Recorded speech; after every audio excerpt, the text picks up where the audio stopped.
நண்பர்கள் அனைவருக்கும் வணக்கம். இன்னைக்கு நம்ம இந்த வீடியோல வங்கி வாடிக்கையாளர்களுக்கு மிக முக்கியமான புதிய அறிவிப்பு ஒன்று வெளியாகி இருக்கு. ஸோ அதை பத்தி தான் இப்போ நம்ம பார்க்க போறோம்.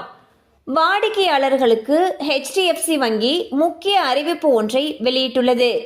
நாளை, அதாவது ஆகஸ்ட் 22ஆம் தேதி அன்று இரவு 11 மணி முதல் ஆகஸ்ட் 23ஆம் தேதி காலை 6 மணி வரை வங்கியின் சில சேவைகளில் பாதிப்பு இருக்கும் என்று அறிவிக்கப்பட்டுள்ளது. இந்த நேரத்தில் இமெயில் சேவை, வங்கியின் வாட்ஸ்அப் மற்றும் SMS சேவைகள் பாதிக்கப்பட்டிருக்கும். அதே நேரத்தில் net banking, Paytm, Google Pay போன்ற செயலிகளில் பண பரிவர்த்தனை செய்ய முடியும் என்று தெரிவிக்கப்பட்டுள்ளது. ஸோ பாத்தீங்கன்னா HDFC பேங்க் முக்கியமான அறிவிப்பை வெளியிட்டிருக்காங்க. அதில் என்ன சொல்லியிருக்காங்கன்னா, ஆகஸ்ட் 22ஆம் தேதி இரவு 11 மணியிலிருந்து ஆகஸ்ட் 23ஆம் தேதி காலை 6 மணி வரைக்கும் வங்கியுடைய சில சேவைகளில் பாதிப்பு இருக்கும்னு சொல்லியிருக்காங்க.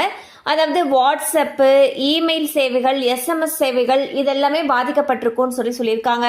மற்றபடி நம்ம பண்ணக்கூடிய டிரான்சாக்ஷன்ஸை இந்த Google Pay, Paytm, net banking இதிலெல்லாம் எப்பயும் போல பண்ணலாம். அதில் எந்த விதமான தடையும் இருக்காதுன்னு சொல்லியிருக்காங்க.